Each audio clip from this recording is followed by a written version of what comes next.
Hi, my name is Grania Breen, programmer of the Red Line Book Festival with South Dublin Libraries. This year we're celebrating our 10th anniversary and we have an amazing 84 events, online, in person and both. Please check out theredlinebookfestival.ie for more information, and the festival is running until the 17th of October. We're delighted to welcome Megan Nolan, author of Acts of Desperation, and Eliza Clark, author of Boy Parts, who are in conversation with Sasha de Buyl. We still have a whole host of events to come before the festival ends. Tomorrow we have For the Atoll with the Farflung Trio and Jane Robinson, who is our writer-in-residence. After that we have Colm Tobin in conversation with Kevin Power. But first, get ready to get #obsessed with Megan Nolan and Eliza Clark. Hello, welcome to Red Line Book Festival. I'm Sasha de Buyl, and I'm really pleased today to be speaking to two exceptional novelists who write with brilliant insight into obsession, power dynamics, those who observe, and those who are observed. The first of which is Megan Nolan, who lives in London and was born in Waterford. Her essays, fiction, and reviews have been published in the New York Times, the White Review, the Sunday Times, the Village Voice, the Guardian, and in the literary anthology Winter Papers. She writes a fortnightly column for the new Statesman, and Acts of Desperation, which we'll be talking about today, is her first novel. Eliza Clark, our second novelist, is originally from Newcastle, but is now based in London. She previously worked for Dyslexia magazine, and in 2018 was awarded a grant from New Writing North's Young Writers Talent Fund. As a writer, her short fiction has been published in Tales to Terrify, and she has a novella forthcoming from Gehenna and Hinnon, expected this year, and I believe a new novel due in 2023. Boy Parts, her first novel, was published by Influx Press in 2020. So a big welcome to both of you. How are you both doing today? Thank you. I'm good, thanks. Yeah. Where are you both zooming in from? Is it London? Both London, I think. Yeah, I'm in Camberwell, but yeah. Yeah, just by King's Cross. So yeah, very central. Well, thanks for joining us. I wanted to start off by just saying, both of you have had really brilliant kind of debut novelist trajectories, but both your books came out in lockdown, and I wanted to ask how that felt for you. Megan, do you want to kick us off? Sure. Yeah, it was obviously really lonely because I live on my own, so all the sort of celebration stuff was missing more or less completely. So that was a bit sad, but it was kind of just on the cusp of things getting a little bit better. So I was able to meet my agent for a glass of champagne in the park and stuff like that. So they were really great moments. Found it quite intense talking to people about it so much, and trying to think of original ways to phrase things when my life was so monotonous at the time was a bit strange. But yeah, I mean, I enjoyed certain parts of it a lot, but overall it was quite a lonely time, I think. How about you, Eliza? Yeah, just sort of weird, to be honest. Because my book came out in July, so I just sort of didn't really get to do any of the sort of celebration stuff. I've only done a couple of in-person event things. I do live with my partner, so that we were able to kind of celebrate together and stuff. But yeah, very very kind of weird. Just sort of it's all happening in my phone. Weird. Yeah, it feels very odd because both books, I feel, at their core, they really look at the experience of being a woman and that duality of that, of kind of existing in a private world and then having to put on a public face in whatever way it is, and then that for the duration of these novels' lives, they've lived kind of in that liminal space between the two. Yeah, I've only just done my first in-person event last week, so yeah, I'm just getting started with them now, and it is such a different experience to be able to chat in an informal way with people about the book is really exciting for me now. How does it feel to be perceived?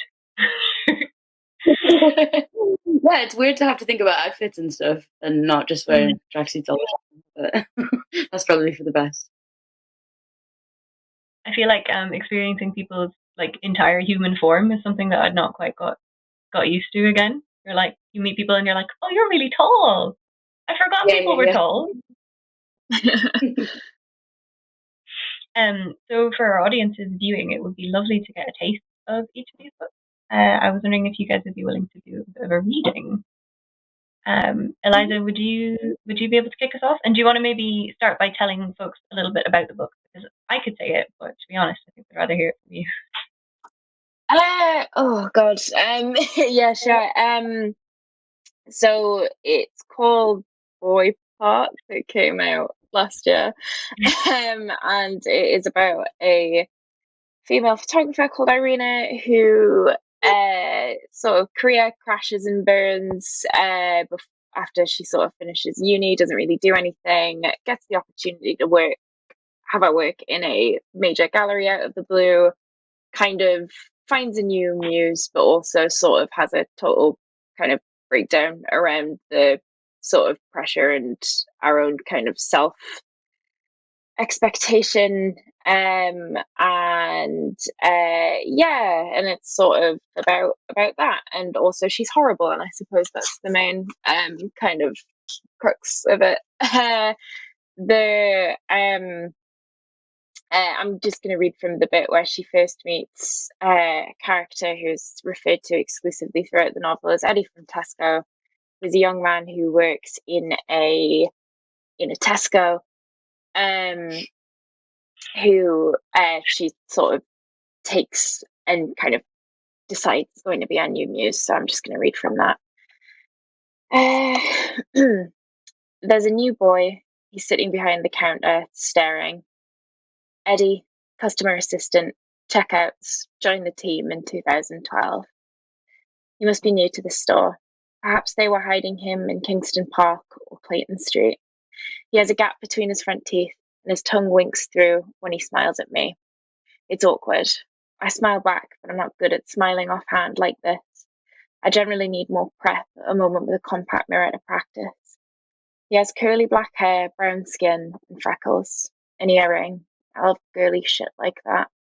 He's a vision in polyester, a checkout movie star. He's the Oscar Isaac of random boys who work in Tesco. He reminds me of someone else too, an old model.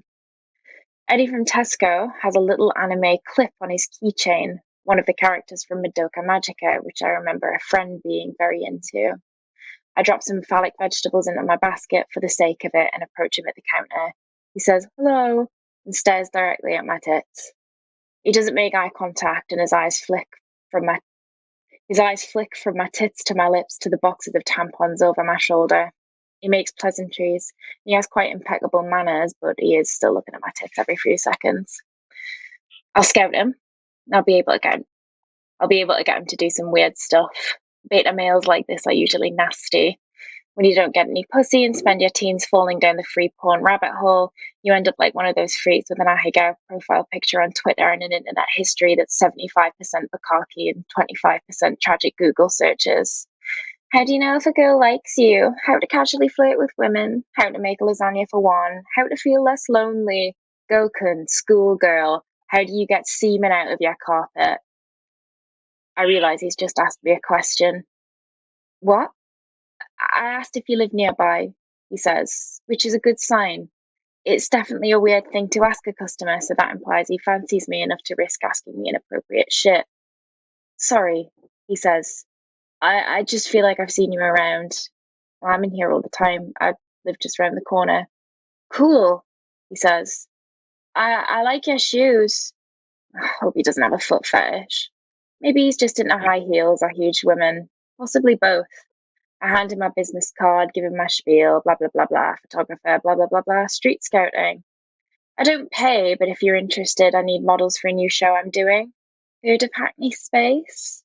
He has heard of it, which surprises me on account of the fact he's about my age and he works in a fucking Tesco. And that's it. That was brilliant. Thank you. Yeah, just a lovely excerpt, and very, very funny, which most of the book is. Megan, would you like to read next? Yeah, sure. So my book is about it's called Acts of Desperation, and it's told by a narrator who is without a name, but she falls in love with this man called Kieran at the very beginning of the book, and the book sort of charts her increasingly unhinged devotion to him and her kind of quest to direct everything in her life towards the pursuit of this relationship.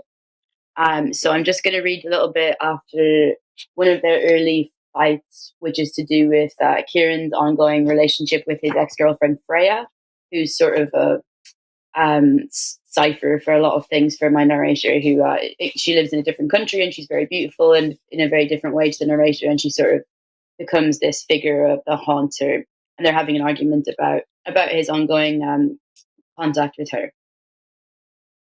I'd been living in a constant bargain with Kieran for months. Every day that passed in which I was easy to be with and accommodating and a good girlfriend was a ritual offered up. My body expected the perseverance to mean something, and suddenly it was clear that my intentions didn't have meaning, that I could no more magic him into loving me than I could an animal back to life. When I looked back at him from my collapse, he had hardened. For God's sake, don't be a child. There was a scrape as he pushed his stool back and moved past me. Wait, my mouth was saying instinctively. I wish I could step inside the memory and steady myself, put a cool, reassuring hand on my own and convince myself to wait. Have another drink, calm down, go home. But my body was moving without thought, scurrying under the bar to gather my belongings, running outside onto the tram track, peering in both directions. I saw him walking quickly down past the National Museum. He was moving steadily, betraying no sign of the drunkenness from a moment before. I ran after him, feebly calling out, "Wait, wait," and grasped for his shoulder when I caught up to him. He shook me off so violently that I stumbled backwards, and then I was crying and saying "please" over and over again. Kieran found crying repulsive. Whatever distaste he already felt for me during arguments, the sight of tears sharpened it. His eyes would narrow and lose any residual warmth or compassion. He would turn away from me, refuse to witness. Was he right to be disgusted? Was it all a show, a ploy to get sympathy? I can only say that if it was one, it was both unconscious and misguided. It never succeeded in eliciting any good feeling, and yet I kept doing it. I never wanted to. It seemed as impossible to restrain as vomit, and its ability to repel him only made me do it harder. It was, I think, that loss of control he hated above all. To see an adult really cry is a perverse experience. The wailing adult is both childlike and pathetically defeated in a way that is alien to childhood, cursed by the breadth of their experience, lacking the single-minded purity of a child's grief. Some part of me had already decided to live for him and let him take over the great weight of myself. I was also so frightened of him and what he did to me that I could never admit this decision, inwardly or to him. And so in moments like this one, when I was unexpectedly confronted by my own need, my reaction was to deny, hysterically, that it existed. Hence the wailing of sorries and pleases, the desire to make him forget at once that I had ever demanded anything of him. In these moments, for this was only the first of what amounted eventually to hundreds, whole months, years of prostrating, I pled with him to see how small I really was. I said through my huddling and hiding that I was nothing, and I was happy to be nothing if nothing was what pleased him. If nothing was the least trouble, then I would be it, and gladly. I would be completely blank and still if that was what worked, or as loud as he needed me to be to take up his silences. I would be energetic and lively if he was bored, and when he tired of that, I would become as prosaic and dully useful as cutlery. I didn't ask love of him. I didn't want him to look in my direction and see me, for there was no thing I could say with confidence was me. I panicked when my need shone through because it was real. It was a true and human part of me, but I could feel nothing else of myself to be true or human, and so the need seemed ungodly, an aberration. He walked home and did not actively discourage me from following him. He ignored me, which I could tolerate, or even enjoy, the better to demonstrate how quiet I could be. When we reached his house, he stopped outside and turned to me. "You can come in, but I do not want to talk about this tonight, or ever again. Freya and I are adults. We're older than you. We have a complicated relationship, but it has nothing to do with you. Do you understand?" I nodded eagerly. I didn't speak again that evening, brushing my teeth and undressing in silence. I allowed him to turn away from me in bed as I knew he would, without protest. I woke at dawn. Outside the sky was a bright and sterile grey. Christmas wasn't long away. I looked down at Kieran, frowning in his sleep. He seemed so young when he slept. his skinniness more apparent in the tight old t-shirt he wore. The damp heat he radiated was that of a child sweating out a fever. It is still especially easy for me to love him when I think of him this way. He seemed somehow prehistoric, still becoming, an animal not yet ready to exist, and with whom there is no point in being disappointed. Thank you. Welcome. It's a real light point from the book. I think it's a great reading though, because it does really capture the kind of toxicity of that dynamic, and the way you've constructed the narrative to really just want to completely erase herself in order to fulfill what she thinks he might want from a partner. It I feel like it's taking, like, you read it, well, I don't know if others have read it this way, but when I read it, I could see so much of past relationships in it. Thankfully, not exactly past relationships, but just, like strokes, moments of apathy or cruelty that kind of have shone through from my past and others' past. And it makes for really tough reading, because you've kind of taken that and you've like turned it up to 11. And I wanted to, ask, was that the starting point for you for the book? And how did that come about? Yeah, definitely, exactly that. Really, there was like certain feelings that I was interested in, but that I wasn't really able to get at sufficiently with nonfiction or essays that I was trying to write about them. And then eventually, so I'd always wanted to write a novel, but it was never what I was good at in my early writing career, or I didn't really think I had it in me. So when I had started to publish things, all of it was nonfiction. So I hadn't really made much of a plan to write a novel, even though it was something that was probably like my original writing dream when I was a kid or whatever. But yeah, so then it kind of came about fairly organically from the fact that I was unable to get at the sort of thoughts that I was trying to get at with nonfiction. And then I thought it would maybe be more fun and more interesting for me if I made it this sort of very exaggerated portrait of the feelings rather than trying to make them true to life. So it was sort of it sounds really corny to be like, oh, it was so soothing to write these things or whatever. And it's not as though I felt, like I had fixed anything major in myself by doing it, but it was sort of just fun to write her being like really pathetic or dramatic in ways that I would have like wished to be in relationships but didn't quite let myself, or like when she's being unfaithful to him, I have her behave in a very sort of outrageously promiscuous manner, with that, is like obviously something that most of us, anyone in a relationship, probably has like wanted to be unfaithful at one point or another. So it's just like it was just quite nice to write these feelings in a kind of outsized way. It was just, yeah, it was more fun than trying to write the real version. True. I feel like real life is at least a little more mundane. Yeah. Because you often make the more sensible decisions in the end. And Eliza, I feel like Irina, like in Boy Parts, is also just very much that as a character. She's taking things that you might want to do and just pushing them to an absolute limit, but in a very different direction. Yeah. I agree. Hear a bit more about where kind of where that character came from for you, and why you decided to write it in that way. I don't know. It was sort of like a short horror story originally, and I've just always really enjoyed sort of that almost like dramatic monologue format. That kind of long first person, very sort of kind of feeling like you're being spoken to by one character. I was like really influenced when I was younger by Alan Bennett's Talking Heads monologues. So I sort of wanted to do like kind of like a sort of short horror story, and then to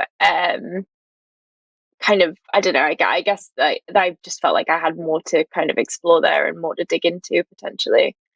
So it was just kind of more thinking about like almost like setting sort of rules for how she behaves and kind of putting her into different situations and sort of seeing what happens, and then kind of taking us through this kind of narrative, which was kind of, I had sort of like the same broad 3-act structure in that original short story. It was more just finding ways to kind of expand everything and find more ways to kind of explore that character and to sort of give it more of a plot, I suppose. Great, yeah. And I wondered, Megan mentioned there that when she first started writing, it was nonfiction, and I know that you studied art at Chelsea College of Art. Did you always want to write, and did you know that you'd write a novel?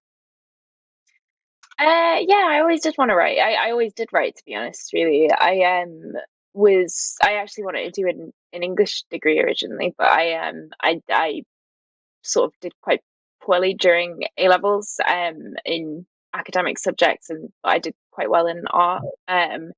So I ended up going to art school instead. But I was always a lot more interested in narrative while I was there. I was kind of, I don't know, I guess trying to do like arty art, but I always ended up going back to writing and going back to narrative. And I just kind of, while I was like at uni and while I was at school, and probably part of the reason I didn't do particularly well in my A levels is just because I was kind of really obsessively writing fan fiction. Like I worked out that I wrote like between the ages of about like 20 and 13 that I'd like knocked out about like close to like 1 million words of just like trash. Wow. And what did you write? I actually wrote quite a lot, to be honest. I think I was less like kind of bothered about the actual sort of fandoms I was writing about, and I just wanted to do writing stuff. So I think I started with like Harry Potter, and then just became just started. I just like writing, I suppose. That's brilliant. That, to be honest, like that does not surprise me at all. Not that you wrote fan fiction, but that you've written so much before coming to this book, because it's impeccably written. Like it's so tightly written, and the style is absolutely brilliant. Yeah. And I would say the same goes for Acts of Desperation. Like you're both incredibly accomplished writers. And yeah, I guess I'd love to know a bit about how you developed that personal style, and specifically the style within the book, because I feel like they both have very, like, the strength of the book is the voice within them, which is both in, kind of how they speak, but also in how the writing is done. Megan, would you like to kick this off? Yeah, I mean, like you're saying, Eliza, I really like that sort of sustained monologue thing as well. So I think I knew I wanted to be quite like intense in that way, and for it to be like quite an immersive read. So initially, it was a little bit more. There's still elements of this in the final product, but it was initially like a bit more self-aware, and it had like more, because I was still sort of experimenting with nonfiction throughout it in the earlier drafts. There was like some more kind of directly reader confrontational bits that ended up staying in it. But yeah, I think it was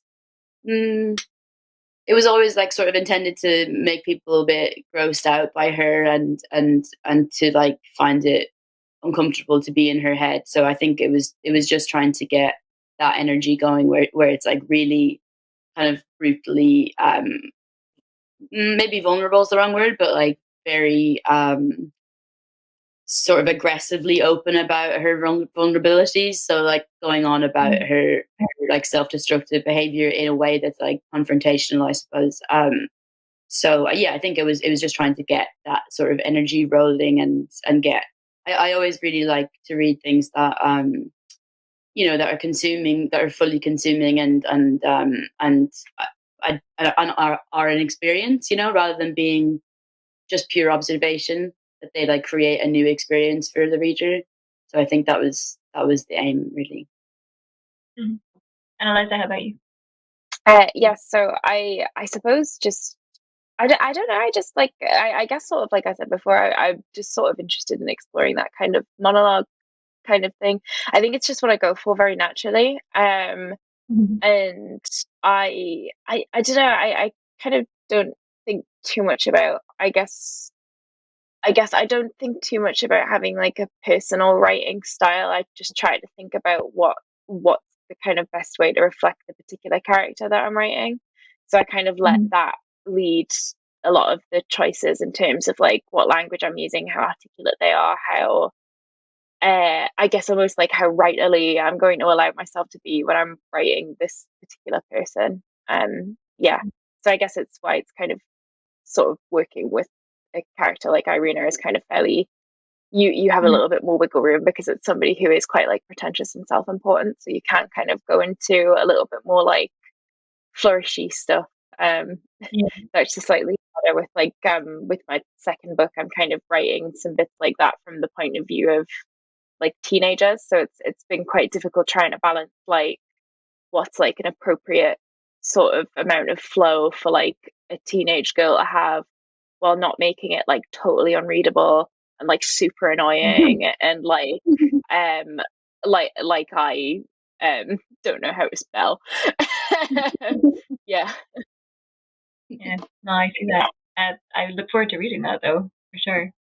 So both books are also written like they kind of really inhabit that voice, and they do that by sitting in the first person. Do either of you ever write in the third person or any other kind of person?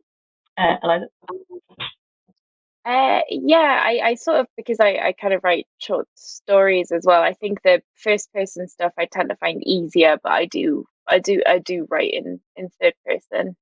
So quite a few of the short stories in the collection that will be out eventually are in third person. But I do find it a lot easier to write in first person. I kind of massively prefer it, I would say. And do you do different things when you write? Like, is it a different kind of story that you would write in the third person?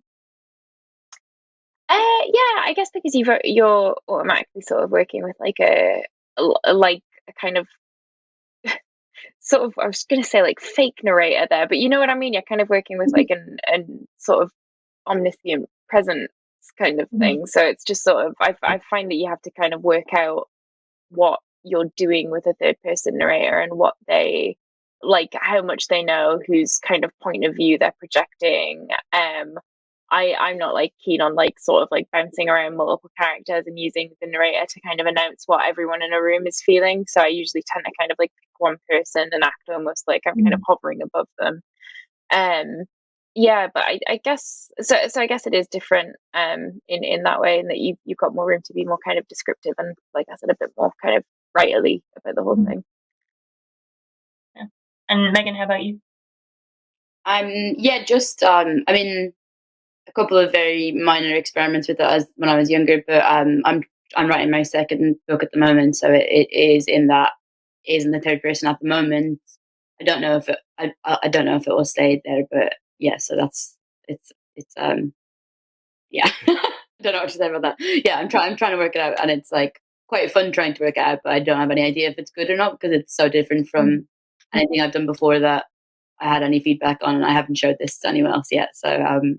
So I may or may not do any work in the third person, basically. Yeah. We'll have to watch this space. Yeah.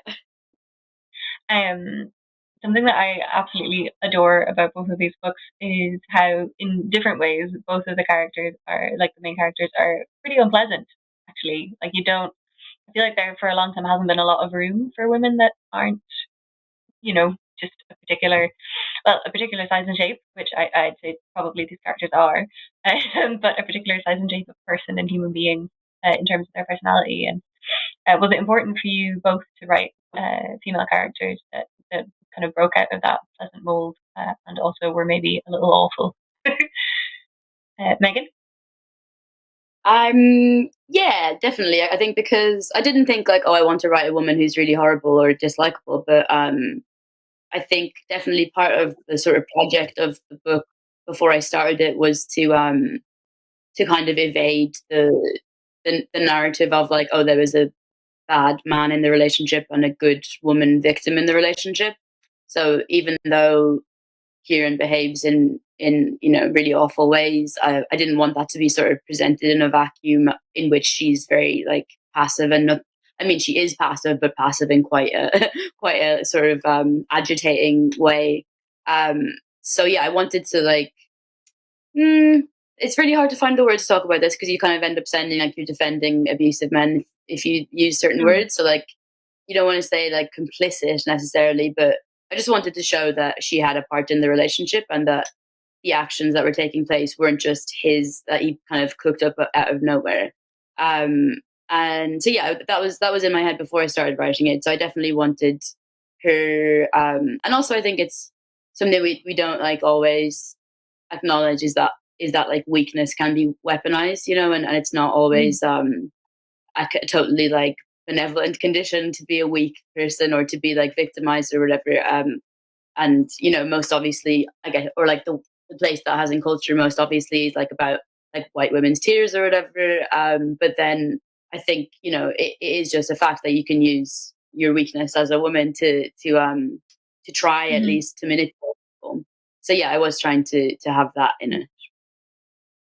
Yeah, I feel like it recalled for me, there are a lot of traumatic narratives out there at the moment, and you see a lot of different responses to trauma, and the common ones are fight and flight and freeze.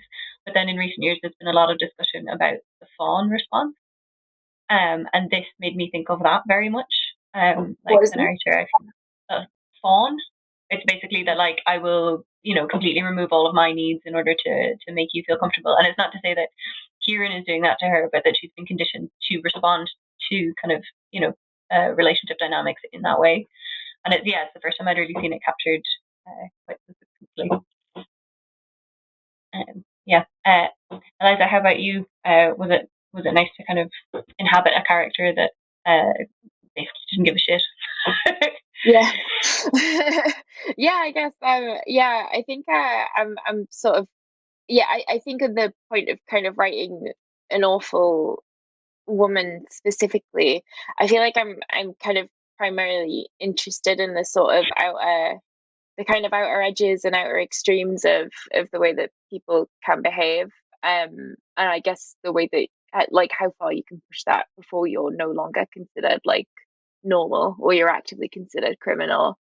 And I think I guess writing I guess I wanted to write an awful person, and I wanted to write about sort of about how that operates within a kind of within the framework of gender, and kind of to sort of, I guess, to kind of echo Megan's point, to kind of break down this idea of like the good woman and the bad man, and that like even women who have kind of been like victimized and who have had these kind of traumatic experiences, this doesn't automatically grant you this sort of goodness and this insight and this empathy, and that sometimes these kind of negative experiences can be damaging in a way that makes you kind of treat other people badly interpersonally, and that basically I think a lot of people kind of treat trauma like it's this thing that's like almost like good for you, which I don't like. So I guess I kind of wanted to explore that as well, the this idea of like things making you kind of more harmful and more predatory, and that I guess just because it is a trauma response doesn't necessarily mean that it's kind of justified or good. Yeah. I think what I find really interesting about Irina as a character is that, there's like a certain aspect of like, oh, well, I just tell it how it is, and, I'm very straight up and I don't take any bullshit, but actually she is so tightly controlled, and she controls every single aspect of her external presentation, and she views that as anything that's not that as weakness in others. I think that's definitely something that reflects how it is to be a woman in late stage capitalism. Yeah, definitely. I think that's what kind of interesting, because I've been reading Acts of Desperation and the kind of build up to this, and I think one of the things that's sort of fun about these two books being put either side each other is that I feel like Megan's narrator is almost like the person that Irina is terrified of people seeing her as, or as potentially kind of becoming. Yeah, like they're sort of each other's worst nightmares a little bit. Yeah, I was like, I wonder if they would get on and they would hate each other, and I think they would hate each other, but that Kieran and Irina would probably get on quite well. Yeah, because I think there's like definitely an element of like what you're talking about in Freya. Like Freya's threatening because she's like willful and like she behaves in an impulsive way, but not in the same sort of squalid, pathetic way my narrator does. She's like kind of like living her life in a kind of reckless, like intentional way. And I think there's definitely, like, as you say, it's like kind of being really attracted to that and very scared of it and very threatened by it. So yeah, that's really good point. I think that's true. I think my narrator would probably hate Irina, but also really want to be her. Yeah, I feel like the narrator of Acts of Desperation would probably be pals with Flo. Go there and talk about who they fancy. Which actually is to bring up. I would love Eliza to talk a little bit about Irina and Flo's friendship, because I think you've done such a really good job of capturing just how complicated and toxic female friendships, but also like female intimate relationships can be. I think often they can be viewed as very like sweet and fluffy or only platonic, but it just adds like an entire layer of drama and chaos when people are queer. Yeah, definitely. Like, I think I really enjoyed like writing their relationship, and I kind of like I was thinking quite a lot about, like, when you see kind of like tweets which are from ostensibly straight women who will be like, oh, it's empowering to just send your friends nudes, and you'll kind of be like, you're gay, shut up.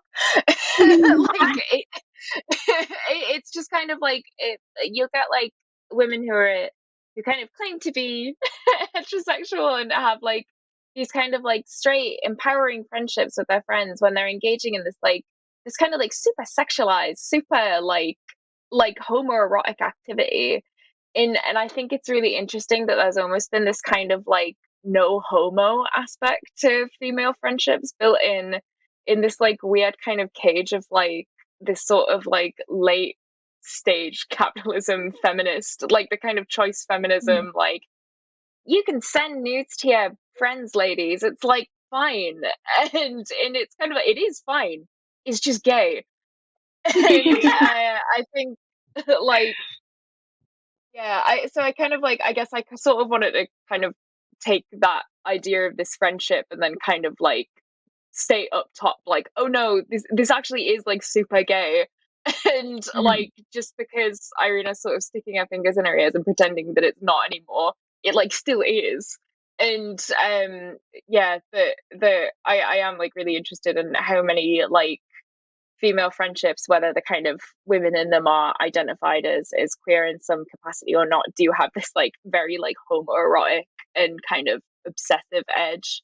Like, I think because women spend so much time kind of thinking about each other's bodies and looking at each other, and that there is often kind of like an edge there that people are pretending isn't. So I guess I just thought it would be fun to sort of present the edge as almost like a foundational quality of their friendship. Yeah. Oh, it's so good. I feel like it sits quite nicely with have you read Supper Club by Lara Williams? Yeah, I love Supper Club. I'm like obsessed with Supper Club. Well, the two of them, I feel like they're really lovely, and it's another one I think that just really captures that female friendship and the kind of blurry line of it. I did an interview with her a couple of years ago where we spent just talking about that and how confusing it is as a human being when you have lots of female friends and you're probably gay. To go back to a slightly darker note, after that, I did want to take a moment to talk about the way that you've both chosen to represent kind of violence, but specifically sexual assault and violence in each book. So hard left turn there. But the reason why is I feel like both protagonists and both of your writings do such a good job of portraying that very tired relationship with it, where you're like, it's just such an assumed fact of existence. I think there's a line in Acts of Desperation where you say like, mediating your own victimhood is just part of being a woman now. And it just it made me very sad, but I also think you really hit the nail on the head, and I wanted to ask you a bit about choosing to include that. Megan, do you want to go first? Yeah, I don't know if I like intended to say much about it when I began the novel, but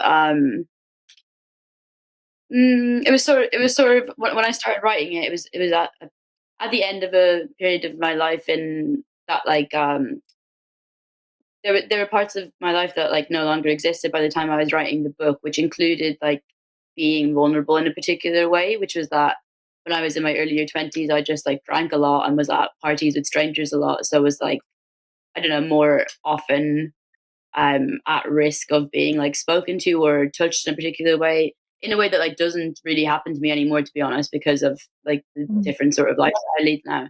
Obviously that's not to, it goes without saying, I'm not saying I'm like, and I was wrong to go to parties.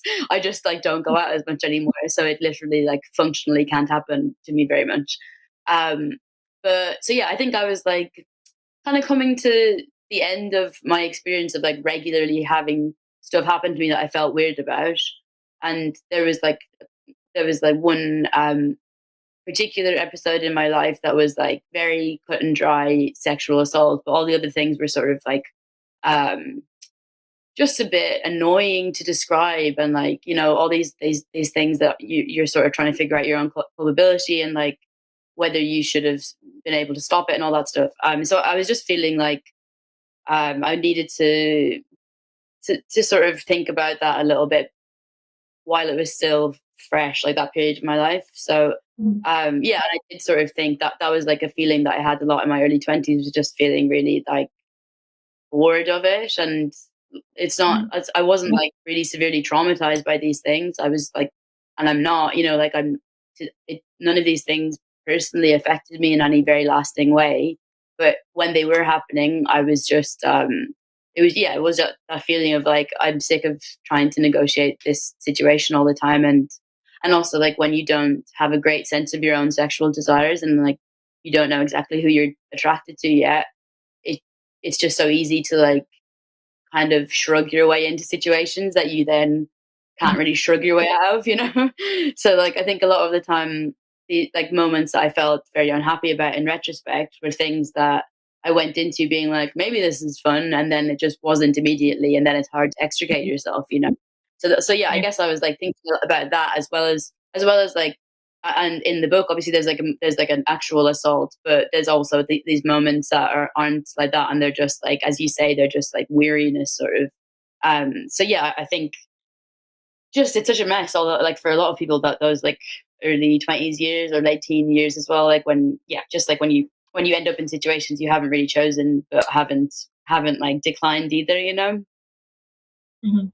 I feel like we're at a very interesting moment with it too, because especially, I mean, I'm saying our age group. I think that I'm a couple of years older than both of you. But that kind of turn of the millennium, you know, post feminism, I always just think like Labor, Spice Girls, Loaded magazine is like that. That was a very formative period for a lot of us in our teenage years, because we were basically taught like, put up and shut up, like this is just how the world is, and you just have to deal with this stuff. And we're taught to normalize it and to be able to kind of process and move on from it. And now we're at a stage where suddenly we're being told, oh no, it's not okay. You need to remember these things, and they're going to mark you and impact you. And so yeah, there is this odd tension between giving this thing value, because of course it's an awful thing that happens, and things that happen every single day, but then also having been told that it's fine for so long.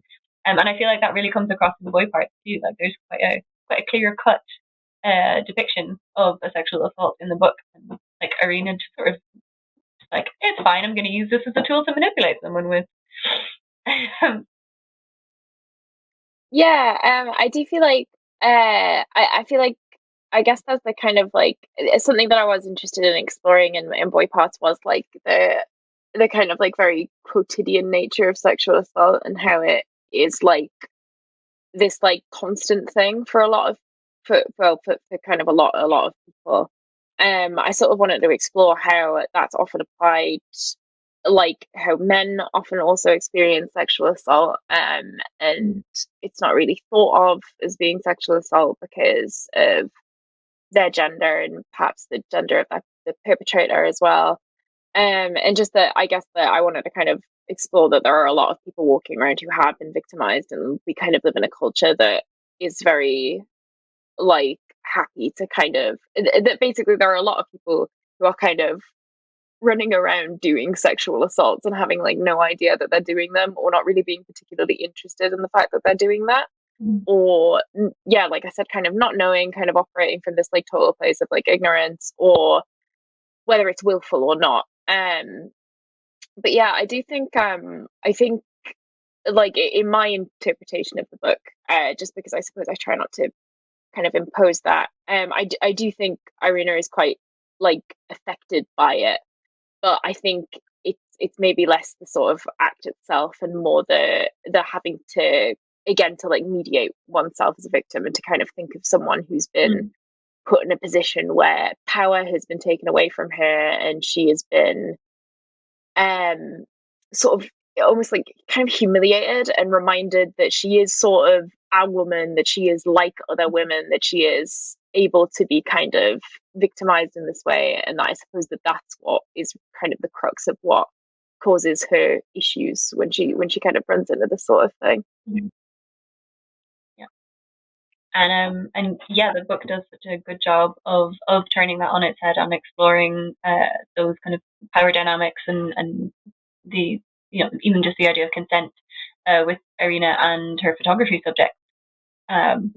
I'd love for you to talk a little bit about that. And I mean, did you study photography at college, or is something like, where did it come from? Yeah, a bit. I did so I did like a fine art course at uni, so that I did like a couple of photography seminars, and I was kind of like quite interested in like it kind of more in the last year of uni. I got quite interested in like the idea of like images of violence, and like images of extreme violence, and images of and kind of just basically anything kind of considered like an extreme image. I sort of did like my dissertation and stuff. I always feel like it's very lame to kind of be like 27 and be like, I did my dissertation on this, but I did my dissertation on like extreme images online, and how a lot of what we're kind of interested in looking at falls into this sort of like body genre, where we're either kind of wanting to look at sexual images, violent images, or like I called them like melodramatic images, like things that kind of spark like extreme emotion in people, which would be kind of, I guess, sort of often there is like a bit of crossover between like violent imagery and stuff. But yeah, so I am like interested in photography, in kind of the thought behind images. I haven't done like a great deal of reading on it, to be honest. I think like a lot of the sort of theory stuff that's built into boy parts is very meat and potatoes, which I've always kind of justified to myself with a sort of like, oh, Irene, I wouldn't really pay that much attention at university. I wouldn't do that much extracurricular reading, so it's fine for us to have like the same knowledge base, even though she's ostensibly a professional photographer and I'm like super not. Yeah, so I am like quite interested in that kind of side of it, and I did want to sort of explore things that I found the most interesting on my course, and the kind of reading I had, the small amount of reading I've done extracurricularly to sort of explore that. In folding your knowledge in with Irina's, I think you do a good job of asking questions around, like, you know, what constitutes art and what constitutes, you know, violence. And there's a bit, I think, where she says, someone asks if she likes Helmut Newton, and she's like, no, are those not just some objectifying images? And I think the person says in the response. Yeah, it's a good moment. Thanks. I wanted to ask a little bit about the representations of, well, it feels weird to bring up class. I don't know. I feel like it's you know, it's on the pulse. Everyone's talking about it, and these books aren't distinctly concerned with class, but I think that there are some really interesting nods to the kind of inherent classism and privilege baked into both books. Eliza, yours in particular kind of picks apart the art world and the different kind of privileges associated with that, and specifically with London. Of course, you're from Newcastle originally, so was that something that you wanted to make a feature of the novel to begin with? Yeah, sort of. I guess it's kind of, I feel like you can't really talk about art in Britain without talking about this kind of thing.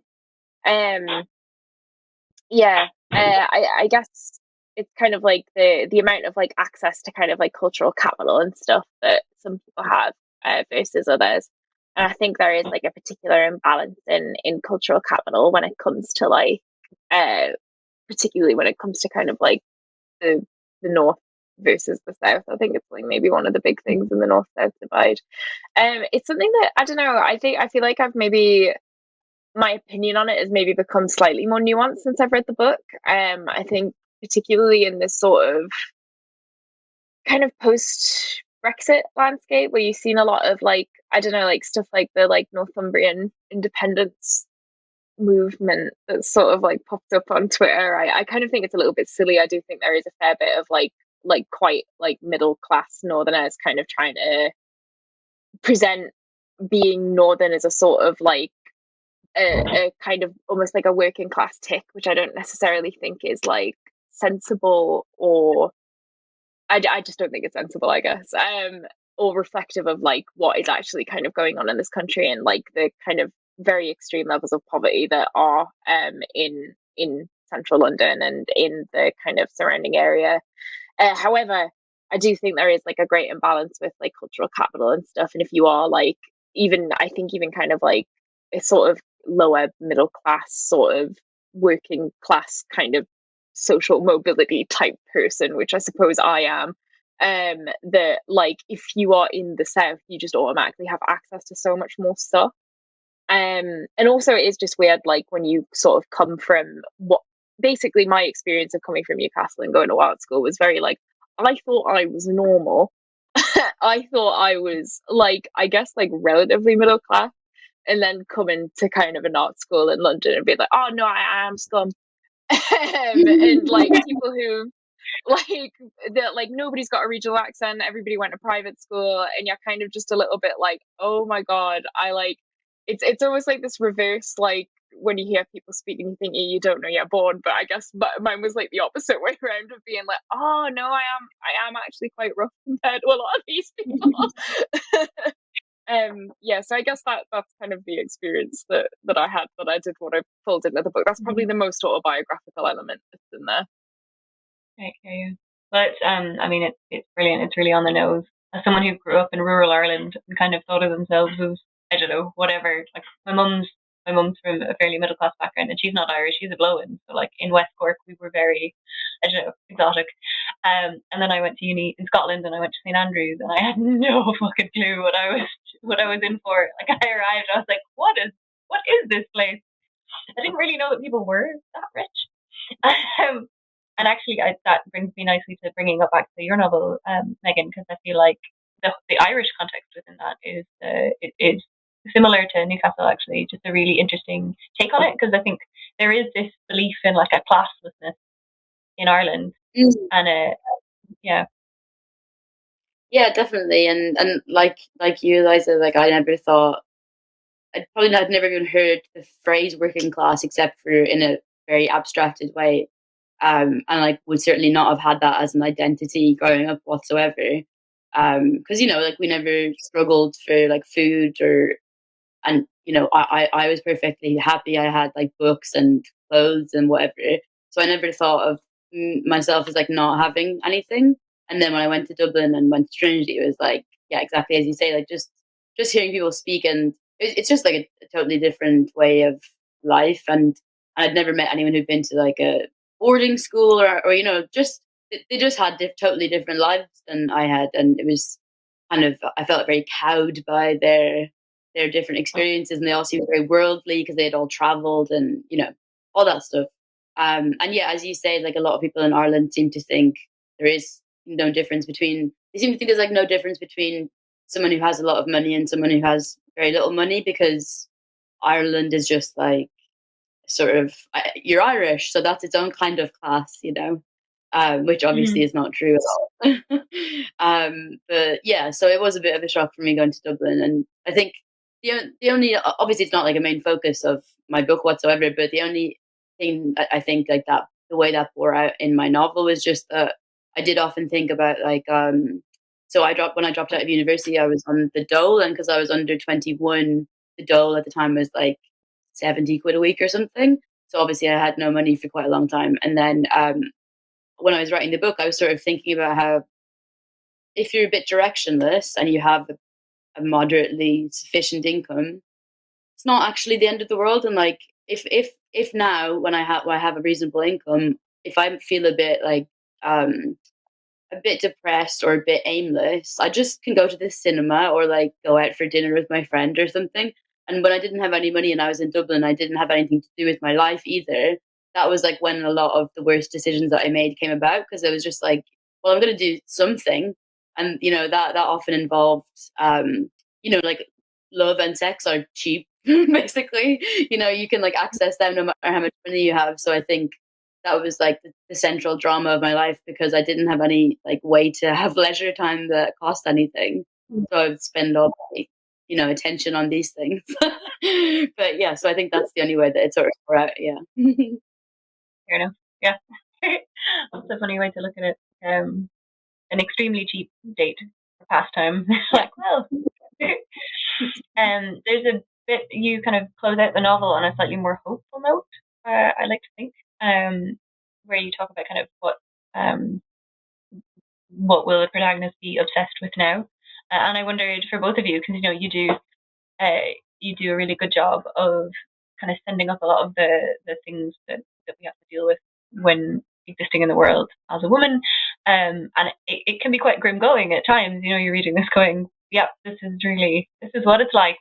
It's not good. I just wanted to know, do you guys have hope for the future and for moving through the world as a woman in a way that is not completely hopeless?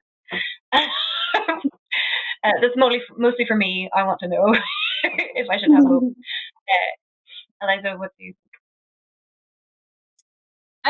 I guess I feel like I have hope for progress. I feel like I have hope for social progress, but not for the human race as a whole. I don't know. I feel like things are looking quite bad. I don't know. I feel like maybe on like a kind of sort of socio-political level, we might be making good progress, but it's just sort of like, I don't know if maybe everything's going to be underwater by the time we've sorted ourselves out. But also, I don't know, maybe we can be cool progressive fish people or something. I like that future progress. Yeah. Megan, Yeah, I think because of exactly that, I don't anymore spend a lot. Like when you're a teenager and you spend a lot of time thinking about like the world as a whole and like your place in the world and what your impact will be. Like I don't think about any of that stuff at all anymore, and I think because it's hard to like have a sense of the future in any sort of substantial way. But I have a really nice life basically, and that's like what I concentrate on. I just like have a world that I try and pay attention to, and like that doesn't just include myself, and doesn't mean like I only try and take care of myself, but it just means that I concentrate on a smaller scale, because otherwise I think I would go insane. Yeah, for real. So just to finish up, I wanted to ask you guys, well, Megan, you've already said a little bit about the work that you're working on now. Can you tell us anything about the plot, or is it way too early days? It's not way too early, but yeah, I won't go into like super specifics, but it centers around a crime that was committed in the early 90s, as in like a fictional crime, and then a sort of media reaction to it, and the relationship between the family and the media following a crime. So yeah, totally sort of new subject area, but yeah, that's it at the moment. Sounds good. And Eliza, I know that you mentioned you've got a short story collection in the works, and then also I saw online maybe a novel in 2023. Can you tell us anything about either of those? Yeah, so I'm actually my next two books are out with Faber and Faber. So the novel's coming first, and then the short story collection's coming second. So it's actually done. The short story collection, the novel's still cooking. But yeah, the short story collection's like a kind of I don't know, it's a bit of a mixed bag, really. I guess as a short story collection should be. So there's some horror stuff in there. There's some sci-fi stuff in there. There's some sort of historical fiction stuff in there. Some contemporary stuff as well. And then the novel is not entirely dissimilar to Megan's. Actually, it's about fictional crime, which takes place. But it's almost like like a fake non-fiction book about this crime that took place. I like that. About it's about 4 teenage girls who set their friend on fire, and about why they did it and what kind of circumstances led to that. Yeah. Cool. Well, I can't wait to read that, and also like let's see you guys back here in like 2-3 years time. We can just talk about your crime books.